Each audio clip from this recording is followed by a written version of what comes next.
Welcome to the Retzel Health Law Hotspot. Health Law Hotspot is a podcast for physicians and health professionals that covers the legal issues and trends that affect the healthcare industry.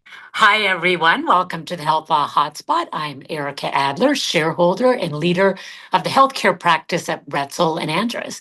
Today, I am joined by Dan Gould, who's a private wealth advisor with Heritage Planning Partners under Northwest Mutual Wealth Management. Welcome, Dan. Thank you, Ericka. Thanks for having me. So Dan and I work together quite a bit, and what we generally work together on are physician and healthcare practitioners of all types who either are getting ready to sell their practice or have sold their practice. And generally, these are practices that have sold for a substantial amount.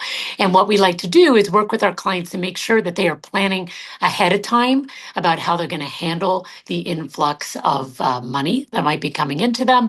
And if they haven't planned ahead of time, what to do when they get those payments and it's sitting in their account. So this is really helpful, I hope, to those of you who are listening, either thinking of doing a deal or have done a deal and aren't sure what to do next.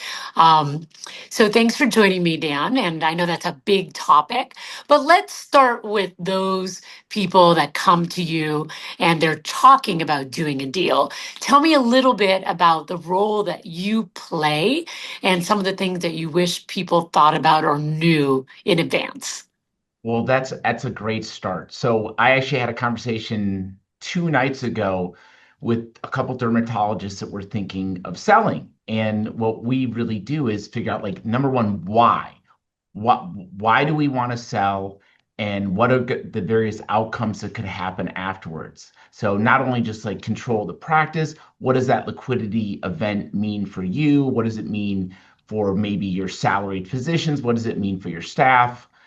So it's really doing the due diligence ahead of time to make sure that, like, we've gone through a lot of these transactions together. And the best thing about going through so many is you learn from the past ones, what bumps in the road are there? And we try to help deal with as many of those and bring those to light as possible ahead of time. So that's been really helpful.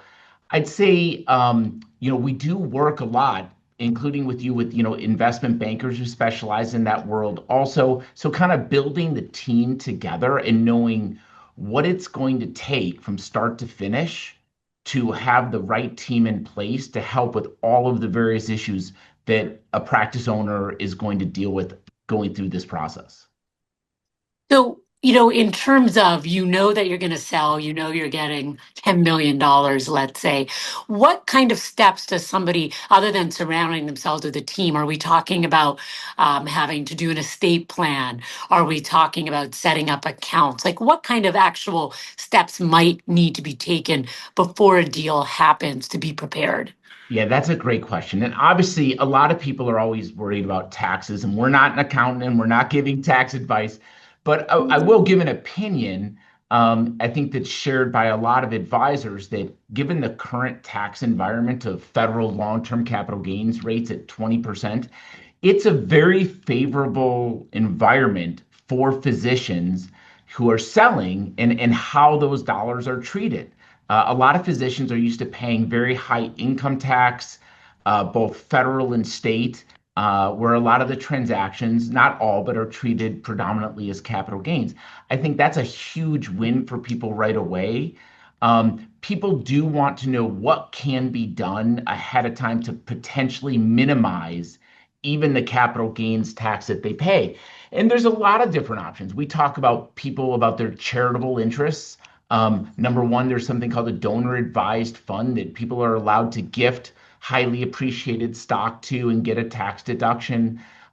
There's qualified opportunity zone funds that are out there that let people defer the tax. But a lot of times our advice will be, in today's environment, it's okay to pay some tax and then have that net proceeds to work with. And that's what brings it even to a more complicated matter. Well, you're converting a lot of times an asset that is a hard physical asset. It's your practice, it's what you work on, and you're making it liquid. And you're going to have to make investment choices of where that goes. And there's always risk involved. So you have to know what your risk tolerance is. How do you treat the taxes on the growth of those assets? How do you protect those assets for your family? And if you're fortunate enough to have other assets also, how do you preserve those assets as they pass also down the line, whether it's kids or grandkids also? So integrating with an estate planning attorney and knowing how to handle that process after that liquidity event is super important.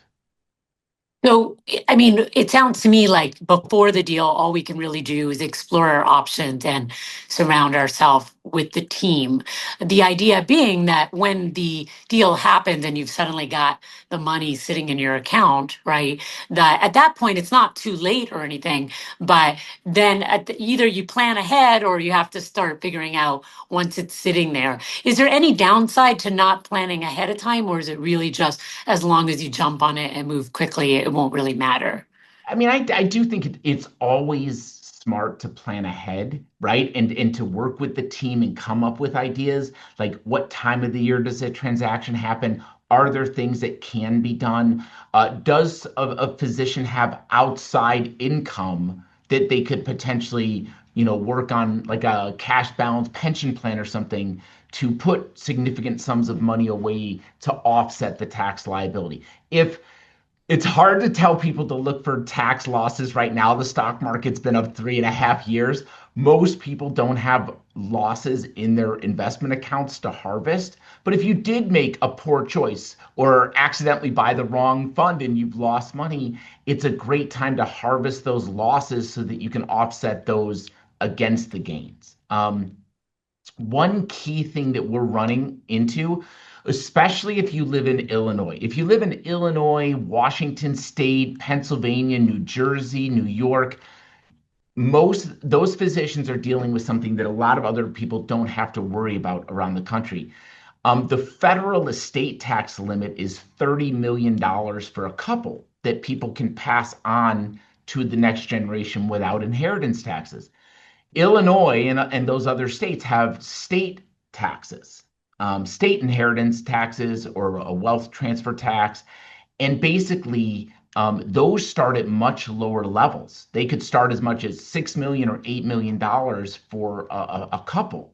So when you're thinking about if you've been a physician and you run a practice for 20, 30 years, and then all of a sudden you're having a liquidity event, I mean, that counts. That sale, your house, your life insurance, if it's not owned in an irrevocable trust, your 401k, all of those assets count toward that limit. So you really have to do really good planning both before and after the sale to make sure that you have enough assets to live the life that you want to live and for your family, but also that you don't, lose some of those assets down the road from unnecessary taxes. Okay, so being aware of the taxes in the state that you're sitting in, planning for the time of year that you might close the deal so you can take advantage of some opportunities that may be there, surrounding yourself with the right people to get the right advice, all seem totally key. If you are out there and you have the money and it's just sitting in your account, sitting in your, hopefully not your checking account, hopefully at Right. least you're smart enough to set up some kind of bank account. What are some of the mistakes that you see people making then? Obviously, not talking to someone ahead of time is one of those mistakes. But have you seen anything where, people really came to regret what they did? From my experience, I think, not talking to a tax advisor and understanding how in a transaction certain assets could be structured to be treated differently for tax purposes, just assuming that what the buyer's done is the only way to do it, it is one of the mistakes that I see.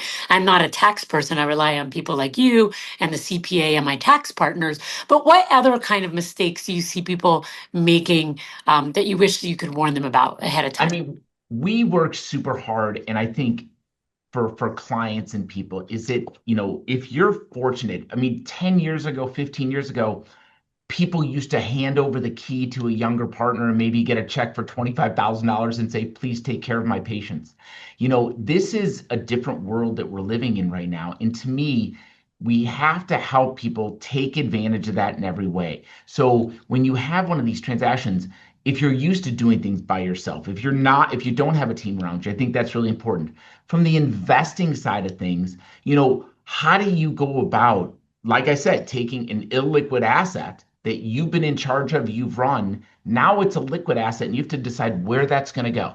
We really caution against like, don't be, irresponsible with that. Like guard that. That sale of that asset not only can provide a great retirement for you, but it's really can be a building block for generational wealth as well as any charitable giving that people want to do. So I think and people today are asking me, right? We have transactions that happen all the time. And you have a stock market that has gone up for 3.5 straight years. So you also have to really know your risk tolerance about what kind of assets you do want to buy.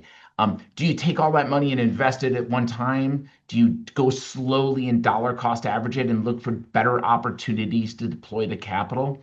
I would say one of the biggest hot button issues in our practice right now is we're helping clients understand what all their options are.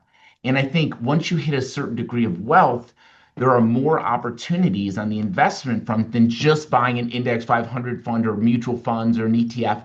There's a whole bucket of alternative assets that are only available to accredited investors or qualified purchasers that give individuals opportunities to have assets that not every single other investor can do. And I think that adds a broad diversification. So I think not thinking it through, making quick decisions, sometimes buying way too expensive homes that take a lot of capital out of the market and also adds a lot of expense a lot of times when salaries are being reduced post sale. So I think a lot of that is what we can caution people to Right. know. I think that's great advice. I definitely see people who feel like they're, suddenly very wealthy and they go out and they spend it. I think you need to prepare and know that there are going to be some taxes, right? So you can't spend more than you can afford to. But also, some of these deals assume that some of this money you're receiving is going to keep you going, right?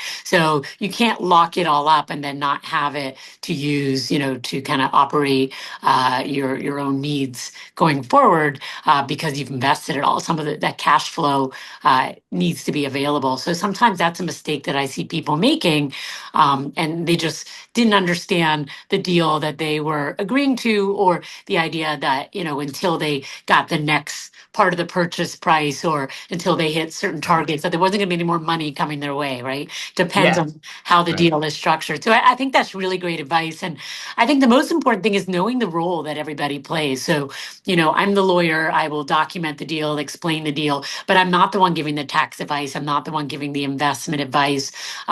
You've got to surround yourself with the right people. Just like you said, you're not the CPA and you're not Right. the lawyer. So there's a role for everyone, and understanding that everyone plays their role is really key, which is why you need to make sure that you have all those people in place.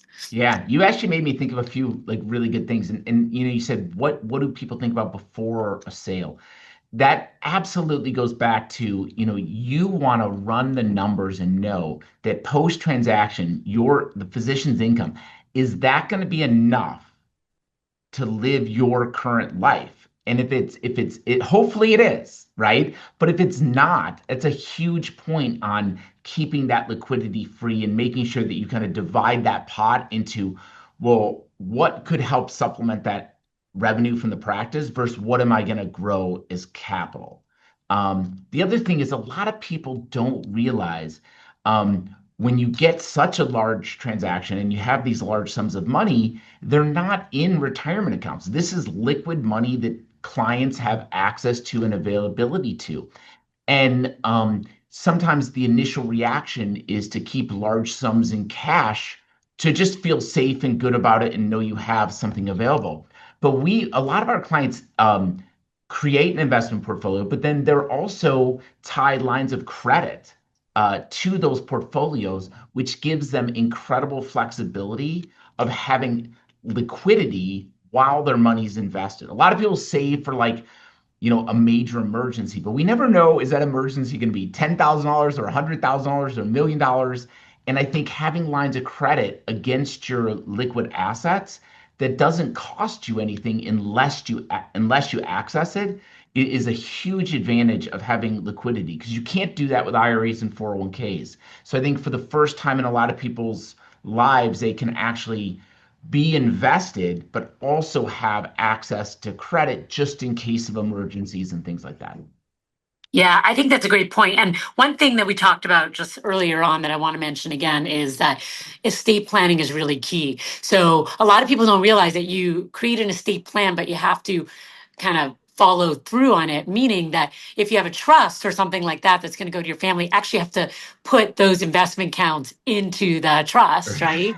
That's a Right. step that I actually did not really understand until fairly recently. So you can have your estate plan and be like, oh, everything I own is in trust for my family. But if you don't actually move those accounts into the trust, then they're not in the trust, right? And I think for the layperson does not necessarily understand that. I mean, I'm a lawyer and I didn't actually understand that. So you've really got to work with an estate planning lawyer that helps make sure that what you've built here, usually it's a lifetime of hard work, actually is going to not go through probate and is Right. actually going to be available for your family. So, creating these investment accounts is step one, and step two is making sure that if something happens to you, that your family can access it. So I think that's important. That is a phenomenal point because a lot of people go through the expense and time to do these documents and they think they're done once they do that. And it's really important. I mean, when people look at their investment statements, okay, they should look to see, does it say it's in the name of their trust, right? Or does it say it's a joint account? Those are things that they should review with their advisors. We are involved, and this is just in general, but people need to look at their beneficiary designations on their insurance, on their 401ks, on their IRAs. People don't realize that 401ks and IRAs and life insurance transfer by contract. Whatever name is on that beneficiary form, it could be an ex-spouse, it could be a brother, it could be anybody. Whatever name is on there, that's where it goes. And reviewing those beneficiaries is super important. We actually had some clients in a hospital system that changed providers of their 401k, and all the beneficiary information was like lost. And people did not know that, and they had to go back in and redo it. So I think that is a key thing, is making sure that their assets are titled properly in their trusts.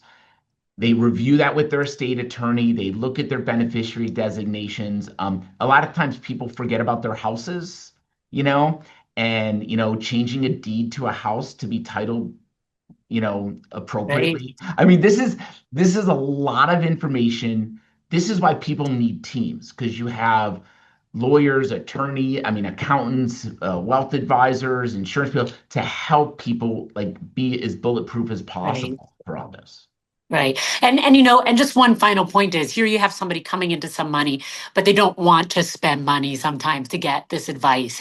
And so my comment to that is, you can't afford not to get this advice, because no matter what you're going to spend on a team of advisors, you're going to spend more or lose more if you don't, spend that money to surround yourself with knowledgeable people. So that'll be like kind of the last comment. I know we've kind of covered a lot here, but I think, working with people who have done this before, who can make some unique suggestions that suit your circumstance. There's so many new products I know and ideas that come out all the time. You and I talk about new opportunities that have become available in the market, that I've, never encountered before. And I know you're always excited to share that with clients. And, only someone in your position who's done this before, is able to do that, which is why I think working with someone like you is great for those, for everyone, of course, but particularly if you're doing a deal and you're coming into a large amount of money, to really understand the products that are out there, which your average, estate planner or your average investment advisor is just not going to be familiar with, which is where Dan really brings that added Thank you. value to a lot of my clients who suddenly have this money they never had before, and they should know what's available to them. So Thank um, you. I think both of us working 30 plus years in this world, right? oh, but don't age me here. Don't age me. Okay, at least me, almost 35 years. It really has helped, kind of build that base to be able to Right. give really good advice. All right. Any final thoughts you want to offer? I know we kind of said a lot here. So anyone who has questions, feel free, reach out to Dan directly, get his guidance and advice. But any final words of wisdom? Over prepared is always prepared.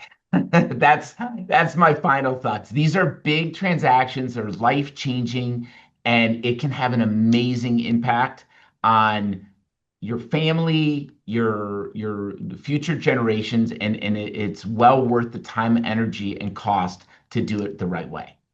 Absolutely. Great advice as always. Thanks for joining me. And thanks to all of you for joining us at the Health Law Hotspot. And we'll see you next time. The Retzel Health Law Hotspot is made available by the firm and its attorneys for educational purposes and to provide general information, not to provide specific legal advice. Use of the Retzel Health Law Hotspot does not create an attorney-client relationship between you and the firm or any of its attorneys. The Retzel Health Law Hotspot should not be used as a substitute for competent legal advice, and you should contact an attorney in your state about any legal needs or questions you may have.